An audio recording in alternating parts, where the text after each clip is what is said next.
My name is MP. MP. Nice to meet you. This is Pisesh. Nice to meet you. Busy. Arka. Arka. Okay. Nice to see you. To meet you, Arka. Labina. မနေ့အိပ်ရထားတာနဲ့တောင်တန်းနေတဲ့အတူတူစပြီးနှုတ်ထားလာရပါတယ်ဒီနေ့ကစပြီးတော့တောင်တန်းနေတဲ့နှုတ်ထားပြီးတောင်တန်းနေတဲ့အိပ်ဆက်တဲ့နေ့ရက်တွေကိုစတင်ပိုင်ဆိုင်ရပါတယ် Beautiful. Thank you so much. ဒီနေ့မနေ့မှာတော့ခီးစဉ်မစားခင်လေးမှာကျွန်တော်တို့ရဲ့ပေါ်တာတွေနဲ့ MP. ဆက်ပြီးတော့စကားပြောဖြစ်ခဲ့ပါတယ် This is Pisesh. Nice to meet you. Busy. Arka. Arka. Okay. Nice to see you. To meet you, Arka. Labina.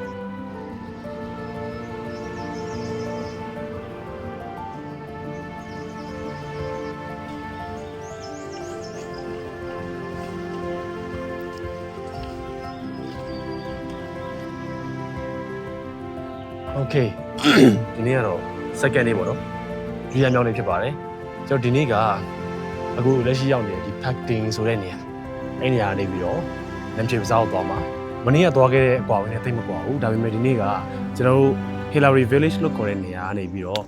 နေ့လည်စာစားမှာပေါ့နော်အိမ်မှာနေ့လည်စာစားပြီးသွားတဲ့ခါကျရင်အဲ့ဒီကနေပြီးထပ်တက်တဲ့နမ်ချေပစားဆိုတဲ့နေရာကတော့အစမ်းင်းတီးတန်းဖြစ်သွားပြီအတက်ကြီးပဲအစင်းမရှိဘူးပေါ့နော်အတက်ကြီးပဲတက်မှာဆိုတော့ဒီနေ့ကမနက်ပိုင်းကတော့ပုံမှန်ပဲနေ့လယ်ပိုင်းကတော့ပို့ပြီးတော့ပြင်ပန်းမယ်။ဘာလို့ကြောက်လဲဆိုတော့အတက်ကြီးပဲရှိလို့အားဒါကြောင့်ဒီနေ့ကျွန်တော်တို့အခုဆိုရင်မနက်9နာရီခွဲရှိပြီပေါ့နော်။ကျွန်တော်မနက်တကယ်တော့9နာရီထွက်လောက်ထားတာပေါ့နော်။နည်းနည်းပါးနဲ့ကျွန်တော်9နာရီခွဲဖြစ်သွားတယ်ဆိုတော့ကျွန်တော်အခုတက်တော့မယ်။စောစောတက်မယ်။မြန်တက်မယ်။ See you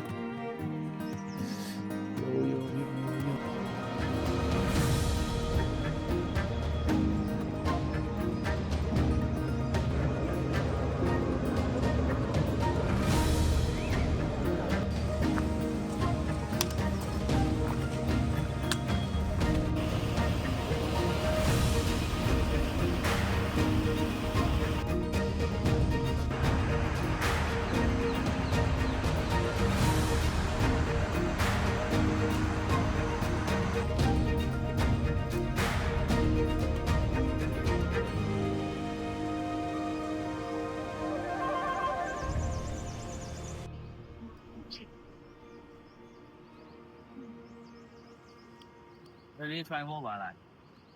ဘာလဲပါဒီတိုင်းပြန်ကြည့် နိုင်ဝက်လောက်လမ်းလျှောက်ပြီးသွားတဲ့အချိန်မှာတော့တဖြည်းဖြည်းနဲ့ပူလာပါပြီကျွန်တော်တို့တစ်ဖွဲ့လုံးအနေနဲ့ချိုးရပါတော့တယ်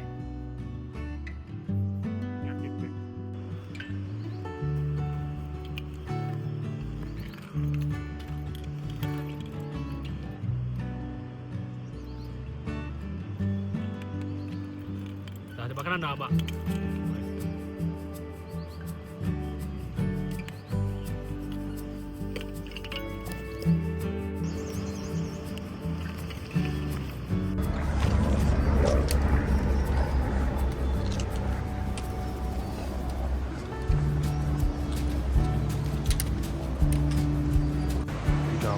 MSEC ကိုလို့ခေါ်တယ်6500မီတာနေတဲ့ MSEC ကိုတောင်းပါ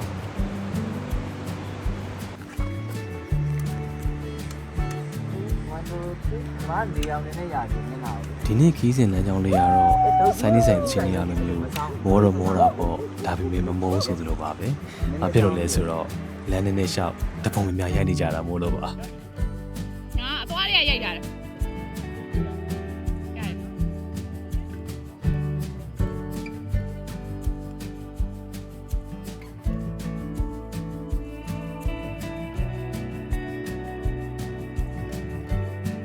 ဒီပြန်လာရိုက်ပြီအဲ့လိုတောင်းလို့ရမလား ကိုကြိုရိုက်ပြီမယ် လိုက်မယ်နော်မလိုက်နဲ့မလိုက်နဲ့ရဒီတိုင်း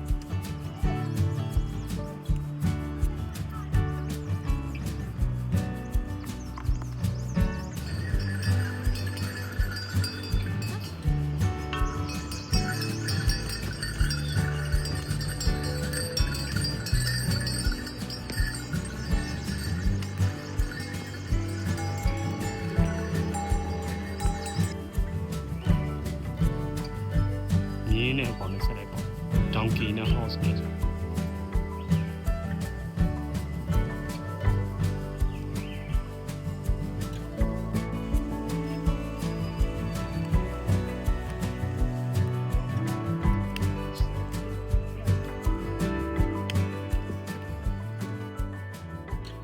ဒီဒေသမှာရှိတဲ့ဒေသခံတွေက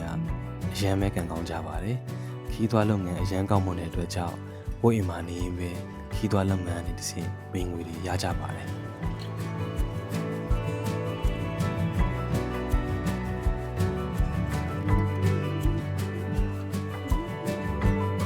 ပညာရေးကျန်းမာရေးစီးပွားရေးစတဲ့ရက်ရွာဖွံ့ဖြိုးတိုးတက်မှုတွေအတွက်နိုင်ငံတကာကနေလည်းအထောက်ပံ့တွေအများကြီးရကြပါတယ်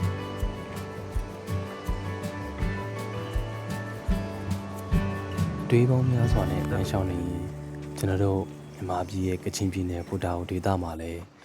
ဒီလိုမျိုးတူညီတဲ့ရေကတောင်လှပတွေအများကြီးရှိနေဆိုတော့သွားပြီးတတိယမိပါတယ် ဟိုတယ်မှာလည်းသုံးမှာဆို ဒီ တော့ နေ့တစ်ချိန်မှာကျွန်တော်တို့မြန်မာရေခဲတောင်တန်းတွေရဲ့အလှကိုလည်း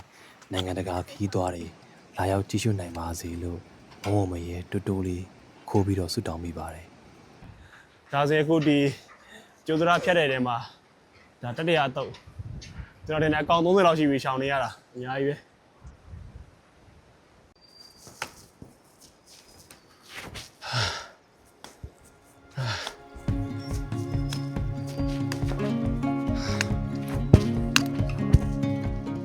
โอเค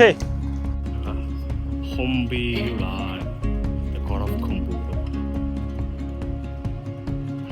ဘယ်လောက်ရှိရလဲ လည်းအများကြီးရှိပါတယ်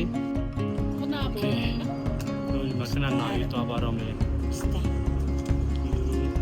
Namaste मेरा नाम सो ना Hello Kumari. Kumari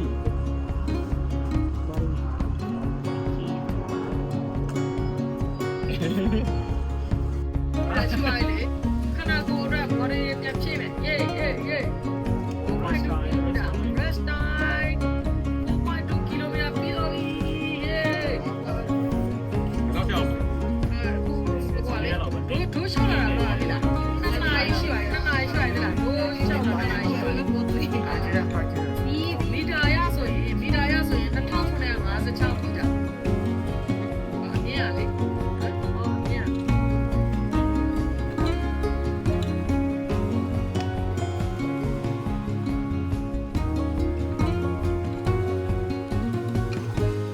Yeah, cinema view.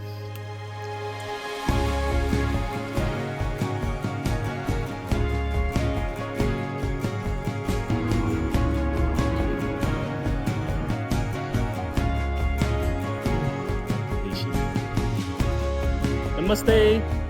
Namaste नाम नाम मेरा नाम सो नाम Asrika Asrika नाम Omi का Omi मेरा नाम सो Namaste Thank you. Thank you.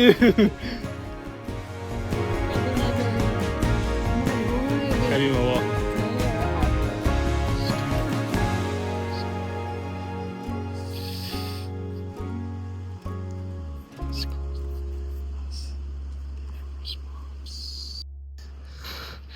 Mình đi cả, cho nên rồi, lúc lá này bị rồi, thì nam mà pack đến số giờ này chỉ ấy giờ này thôi à.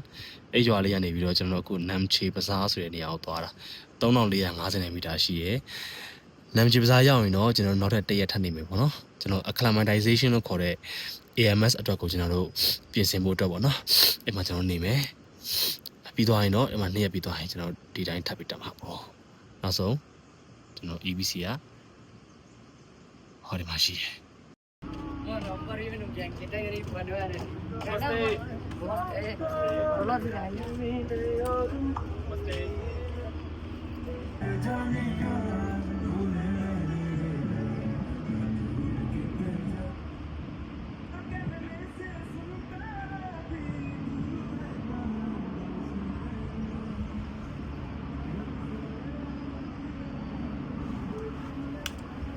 Okay, shut down me.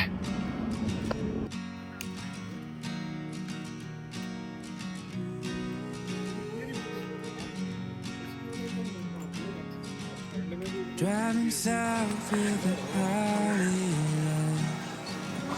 shining in my eyes. used to think that this life was unkind till you walked into mine. Now I'm older, the sun is both my shoulders. Guess my mind's been broken for quite some time.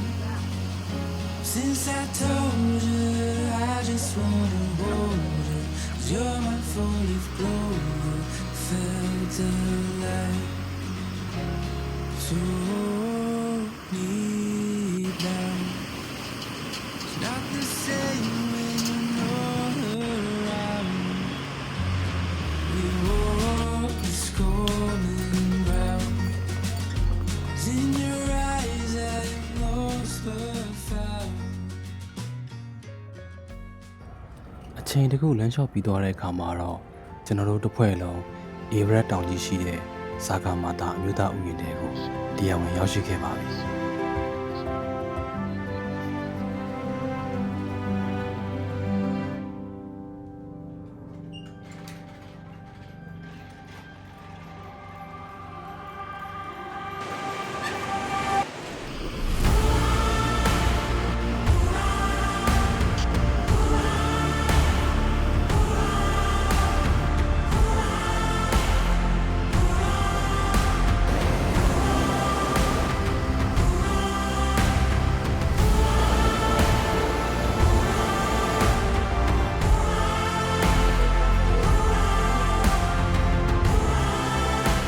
Everest bungee. Lower one is For Everest bungee. Everest We can bungee. do Or Everest bungee jumping. Yeah, bungee. Bungee jumping. And the upper one is Hillary Bridge. Hillary Bridge. The upper one is Hillary Bridges. The bridge over there.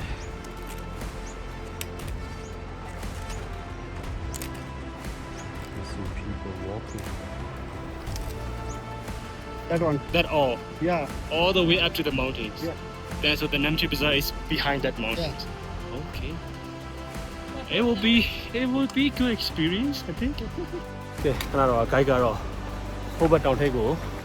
ကြော်ပြီးသွားရမယ်လို့ပြောပါတယ်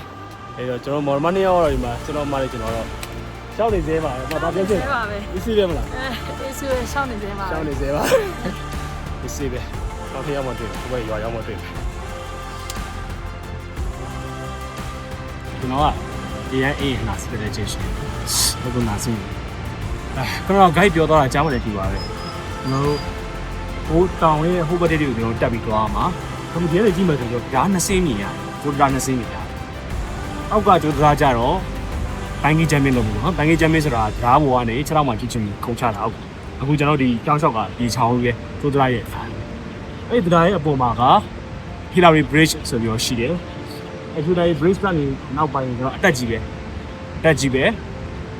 နမ်ချေပစားဆိုရွာကျွန်တော်သွားမှာအဲ့တော့ guide ကမနေ့ကတည်းကကျွန်တော်တို့သတိပေးတယ်ဒီနေ့ထမင်းစားတဲ့နေရာထိကတော့တက်တာလေးမယ်ဒါပေမဲ့ဒီ Hillary Bridge ကနေစပြီးတော့နမ်ချေပစားရောက်တဲ့ထိကတော့အတက်ကြီးပဲတောက်ဖြစ်တယ်နောက်မှစောင်းကြီးပဲပိုးပေါ်မှာလည်းမြင်နေရတယ်ကျွန်တော်တို့တောက်တဲ့နိုင်နေတောက်ကြော်ပြီးဟိုအနောက်မှာနမ်ချေပစားရှိရဆိုတော့နည်းနည်းတော့ပိုပြင်ပန်းပြီးတော့ဒီနေ့သွားလိုက်နော်မနေ့ကနဲ့သွားတဲ့အကွာဝေးကတူပဲမတူတာအမြင့်မတူဘူးအမြင့်မတူတဲ့တရားကျွန်တော်တို့အရန်ပို့ပြီးတော့ပိုပြင်ပန်းမယ်နော် Okay ဆောင်မယ်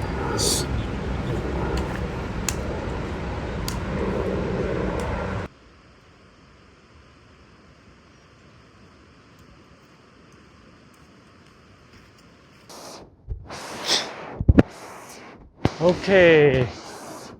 Oh, what now? Hillary Bridge.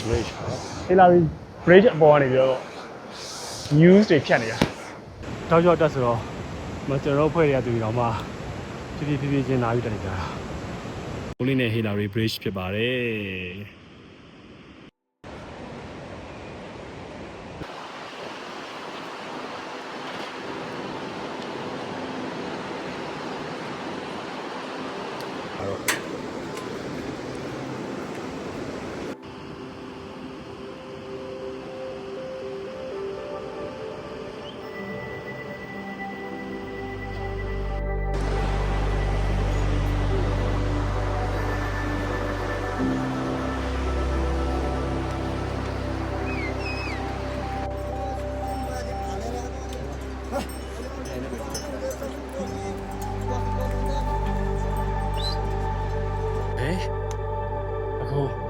နောက်မှာဝယ်သားတော့မြင်တော့မသိဘူးတိမ်ထူနေတယ် cloudy ဖြစ်နေတယ်အဲ့တော့ဘယ်လိုအရင်မြင်တဲ့နေရာတွေမှာတိမ်ထူနေဆိုရင်မျိုးရတယ်ပေါ့နော်တောင်းပေါ်မှာကြတော့ပြောစမ်းအခုကျွန်တော်တို့ရောက်နေတဲ့နေရာပေ1000ကျော်သွားပြီပေ1000ကျော်လာပြီဖြစ်တဲ့အတွက်ကြောင့်နေလူတွေဖြေပါလာတယ်မရှာလည်းမသိဘူးလား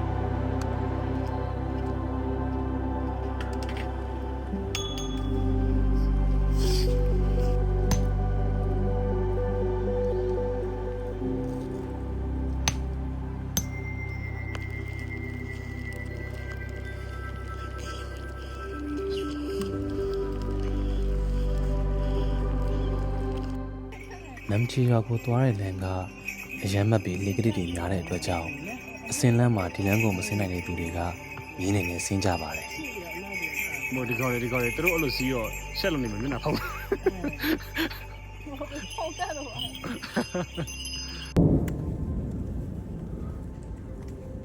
ဟီလာရီကျိုးတရားကိုကြော်ပြီးထင်းရှူတော်တဲ့ဖျက်ရှောက်နေချိန်မှာပဲဝိုးချင်းတဲ့နဲ့အတူတူတင်နေလိပ်ပြီးတက်လာတာကိုမြင်လိုက်ရပါတယ်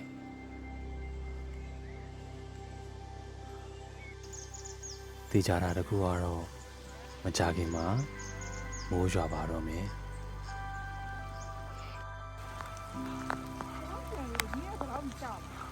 မိုးပွဲတွေစကြနေပြီမဲ့လေမူကဝင်အရန်ပူတာကြောင့်မိုးကမိုးပဲဆက်သွားဖို့ကောင်းမှခဲ့ပါသေးတယ်ဒါပေမဲ့တောင်ပေါ်မှာမတော်တဆဖျားသွားခဲ့ရင်ဒုက္ခရောက်မှာရဲ့ဖွဲ့သားတဲ့အဆင်မပြေဖြစ်မှာရဲ့ကိုတွေးပြီးမိုးကထုတ်ဝလိုက်ပါတော့တယ်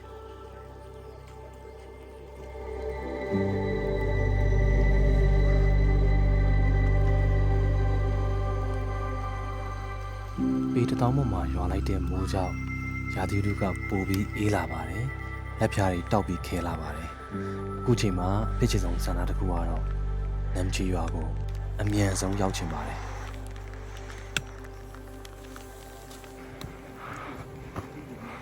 ခတ်တော်ရှောက်ပြီးတိတ်မကြခင်မှာပဲစစ်စီဂိတ်တစ်ခုကိုရောက်ပါတယ်ဂိုက်ရဲ့စကားအရဆိုရင်တော့ဒီနေရာကိုကြော်ရင်နမ်ချီရွာကိုရောက်ပါပြီ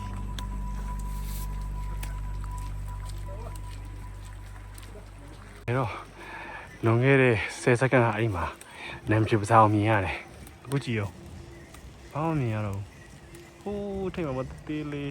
ဒီမှာအဆအူးလို့ဘာလို့ပေါ်နေရအဲ့တေးလေးတစ်ခုပဲမြင်ရတော့တယ်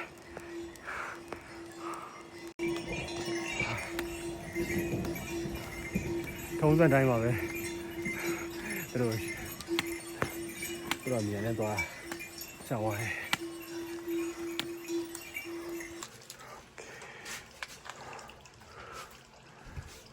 လမ်းလျှောက်နေအရန်အေးလာတဲ့အတွက်ကြောင့်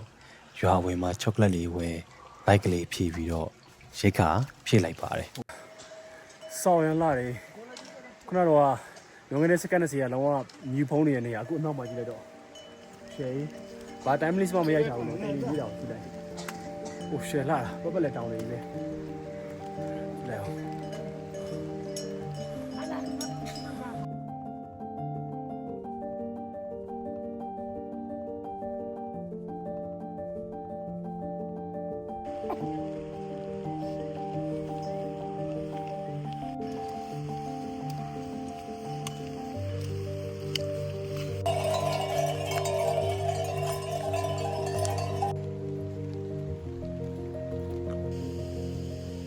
မိုးထဲရေထဲမှာနိုင်ရင်ဘက်လောက်လမ်းလျှောက်ပြီးသွားတဲ့အချိန်မှာတော့အေရက်တကဝါလို့တင်စားခေါ်ဝေကြတဲ့ရှာပါလူမျိုးတွေရဲ့ဌာနေဖြစ်တဲ့နမ်ချီရွာကိုကျွန်တော်ဆက်ဆိုင်မြတ်ကြီးရောက်ခဲ့ပါပြီ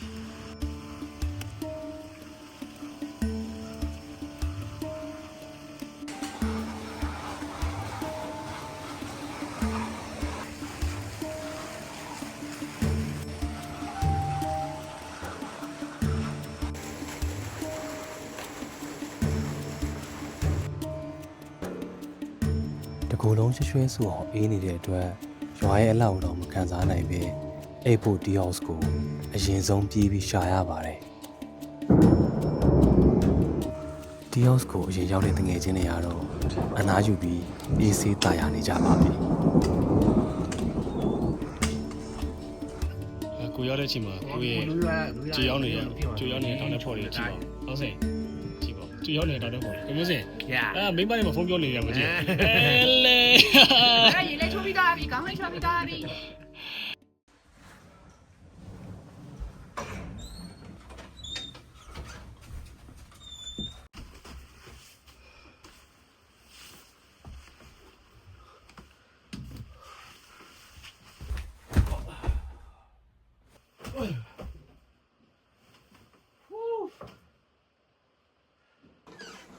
ဒီရွာလေးကတိတ်လှပေမဲ့ရာသီဥတုကတော့ကိုယ့်ဘက်မှာရှိမနေခဲ့ပါဘူးဒါပေမဲ့တဘာဝဆိုတာတိတ်ဆန်းကျဲပါတယ်